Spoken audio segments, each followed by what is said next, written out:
Entrevista matutina. Amigos, bienvenidos a Entrevista Matutina por Venevisión. Aquí estamos como todos los días comenzando la jornada con los puntos de vista de los protagonistas de la vida nacional. Hoy nos acompaña en el estudio Gustavo Rangel, diputado a la Asamblea Nacional por el Estado Táchira y miembro de la Comisión de Contraloría del Parlamento. Bienvenido, gracias por acompañarnos. Gracias, Gregorio, por la invitación y a Venevisión. ¿Qué perspectivas hay para Táchira y para el eje fronterizo a partir de este anuncio de Gustavo Petro, nuevo presidente de Colombia, presidente electo de Colombia, para abrir la frontera? Bueno, hay una gran expectativa en torno a esta reapertura, una esperanza que nace después de 7 años, recordemos ese fatídico cierre de frontera en la cual el gobierno venezolano ordenaba el mismo a través del entonces gobernador José Gregorio Vielma Mora, y que hoy, 7 años después, tiene una gran esperanza el pueblo del Táchira, el pueblo de la frontera, sobre todo Ureña, San Antonio, que pide a gritos esta reapertura y que ahora con un nuevo presidente como Petro ha manifestado su intención en reaperturar la frontera y reanudar las relaciones comerciales y consulares que son tan importantes para los hermanos colombo-venezolanos. Ya se presentó el acuerdo de la frontera. Fede Cámaras hizo ese anuncio en Táchira hace algunos días. ¿En cuánto tiempo cree usted que se pueda dar una reactivación plena de la frontera? Porque ya ha dicho el gobernador del estado Táchira, Frío Bernal, que no va a haber una regularización inmediata de la frontera al momento de que se dé el anuncio de la apertura. Sí, nosotros vimos con buenos ojos el acuerdo de la frontera. En un primer momento estuvimos en un foro en la ciudad de Cúcuta, Colombia, sobre el tema de la reactivación fronteriza, y también en San Cristóbal, este gran acuerdo de la frontera donde Fede Cámara tomaba la iniciativa de reimpulsar la inversión en la zona de frontera, pero sin duda alguna elevaron su voz ante el gobierno nacional y regional sobre toda la problemática que aquí se presenta. Sin duda alguna, es un proceso progresivo de reapertura de frontera, pero donde el gobierno nacional y el gobierno regional tienen que impulsar y enaltecer lo que es la acción de gobierno en la zona de frontera y en el estado Táchira.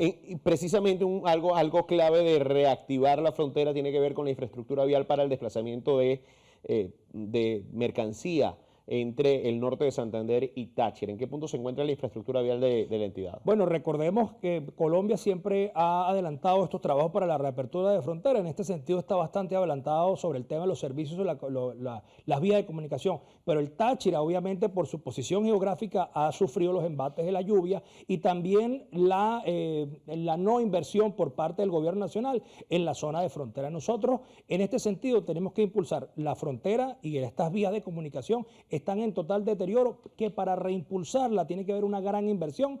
Y recordemos, los puentes internacionales tuvieron una carga muerta con estos containers durante varios años y que hoy tiene que hacerse un estudio que permita reactivar el transporte de carga pesada y la movilidad en este sector. ¿Qué se piensa que puede generar las zonas de económica especial si se ha planteado que el Táchira pueda convertirse en una de ellas? ¿Hacia dónde pueden caminar la potencialidad productiva de estas zonas que sean declaradas de esa forma? Bueno, recordemos que la zona de frontera ha sido la frontera más dinámica de América Latina, Colombia-Venezolana, por el intercambio comercial. Esta zona económicas especiales debe tener especial énfasis en el tema de la frontera, donde va a haber un reimpulso, pero tiene que haber la formación e integración de los sectores comerciales que nos permite impulsar para esta regularización de actividades comerciales. Por ejemplo, la aduana en San Antonio y Ureña, más de 6.700 empleos que se perdieron y que se pueden recuperar, y más de 4.000 empresas que tuvieron que cerrar en Ureña y San Antonio debido a este cierre de frontera. Esto es una gran oportunidad. Tenemos la plataforma legal que es la ley de zonas económicas especiales, y también debe existir un impulso en el tema de servicios públicos, porque al no tener una infraestructura y servicios públicos aptos, obviamente el capital extranjero, el capital colombo venezolano no va a invertir en la zona de frontera hasta que vean garantizada su inversión en el vecino país. La inversión privada, precisamente, hemos visto una dinámica cambiante en la inversión privada, en la participación de capital privado en la apertura de nuevos negocios, empresas e incluso emprendimientos en el país. ¿Cómo ha estado Táchira en este sentido? ¿Ha estado más rezagada o hay una presencia más activa en los últimos años en el Estado?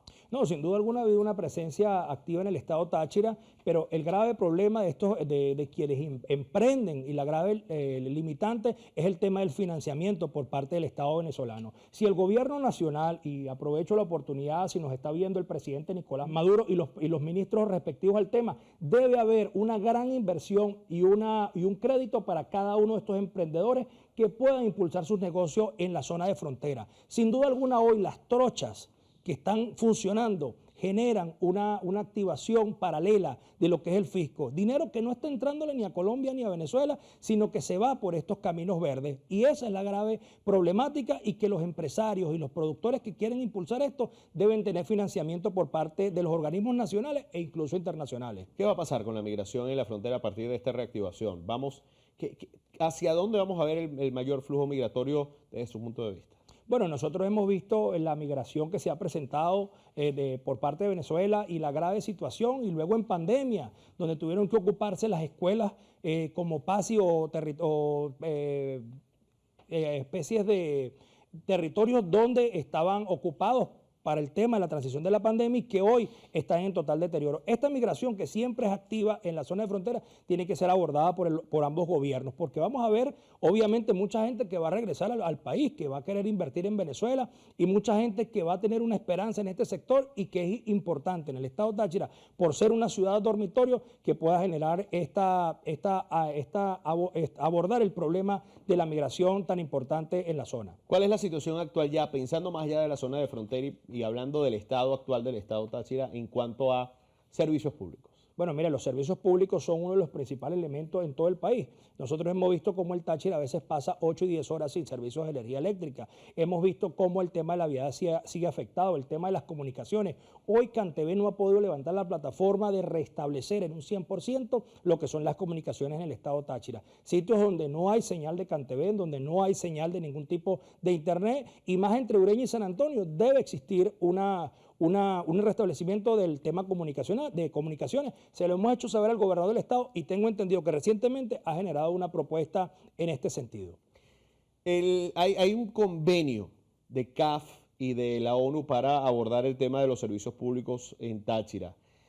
Si se solicitara un primer servicio, ¿qué atender, qué resolver? ¿Sería precisamente la electricidad? Sí, el servicio de energía eléctrica, sin duda alguna. Nosotros en febrero hablamos sobre la CAF como una alternativa para poder impulsar estos proyectos, y hasta ahora la ONU y CAF firman un convenio, y qué bueno que pueda ser en ese marco donde nos permita a nosotros generar, levantar y abordar el tema del servicio eléctrico, como lo hemos dicho. Es el principal elemento, porque si no tenemos energía eléctrica, si no tenemos luz en la zona de frontera, ¿cómo podemos comunicarnos con Caracas? ¿Cómo podemos comunicarnos con Bogotá? O incluso, por ser estratégicamente un tema de seguridad nacional, ¿cómo avisamos a Caracas que hay algún elemento o alguna acción que se pueda presentar en la zona de frontera? El tema del servicio eléctrico es fundamental, y la CAF con la ONU puede generar un importante proyecto en esta zona como una planta eléctrica o una gran planta termoeléctrica que permita levantar Ureña y San Antonio en esa independencia eléctrica. ¿Y el tema del combustible? Bueno, el tema del combustible siempre ha sido un grave problema. Hoy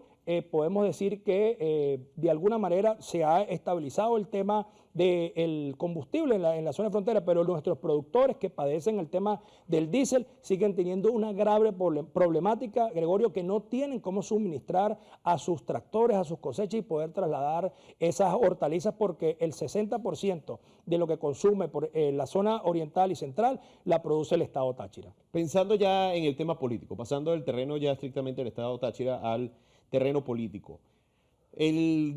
Suena el diálogo cuando dicen que cuando el río suena, piedras trae, pareciera que ya el diálogo está próximo.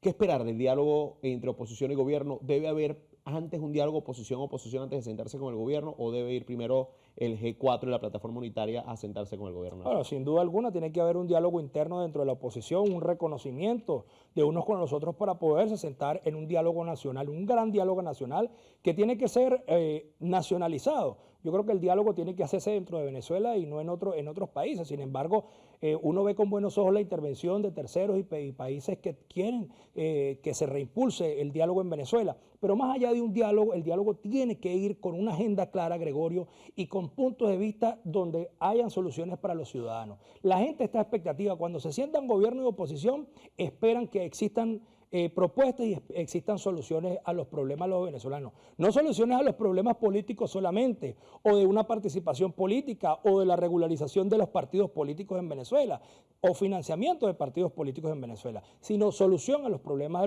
de los ciudadanos, como el tema eléctrico, el tema de los servicios públicos, del agua, que es tan importante, y las comunicaciones hoy en nuestro país. ¿Qué formato, qué fórmula considera usted que debería ser la más efectiva para alcanzar un candidato presidencial en oposición? Evidentemente ya pensando en que se hayan sentado todos los factores de la oposición. ¿Un consenso o primarias? Mira, yo creo que primero, antes este formato tiene que ir en un reconocimiento de todos políticamente. Si bien sea un consenso, unas primarias, que ambos formatos son válidos para poder, tiene que tener un solo candidato. Nosotros en la oposición somos mayoría. Cuando sumas los votos en contra del gobierno, generamos una mayoría. Lo que pasa es que esa oposición está dispersa y diversa, y cada vez que vamos a un proceso electoral, la plataforma unitaria o la mutua por un lado, la Alianza Democrática por otro, y surgen nuevos actores políticos con una nueva propuesta, que pues eso impide, al ser disgregada la votación, pues que el gobierno gane, como ganó en la mayoría de las gobernaciones. Pero si recoge todos los votos de quienes adversan al gobierno y quienes son oposición o alternativa, pues somos una mayoría, sin duda alguna.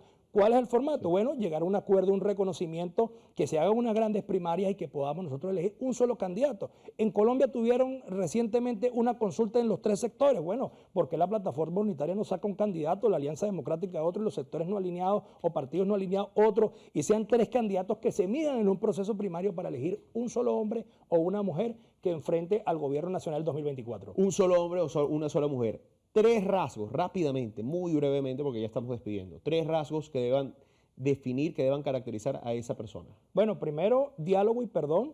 Segundo, que sea una persona preparada. Y tercero, que tenga todo el tiempo y la disposición de impulsar a Venezuela y llevarla hacia a un país productivo, con resultados, y no rodearse de gente incapaz, sino personas que realmente tengan la capacidad y que no se apele al amiguismo o al compadrismo para un cargo político. Gracias por acompañarnos. Gracias, Gregorio, a ti. Estuvo con nosotros Gustavo Rangel, diputado a la Asamblea Nacional por el Estado Táchira y miembro de la Comisión de Contraloría del Parlamento Nacional. Amigos, gracias por acompañarnos en la entrevista matutina por Venevisión. Continúen con más en nuestras mañanas informativas. Ya viene Noticiero Venevisión en vivo. Fuerte abrazo.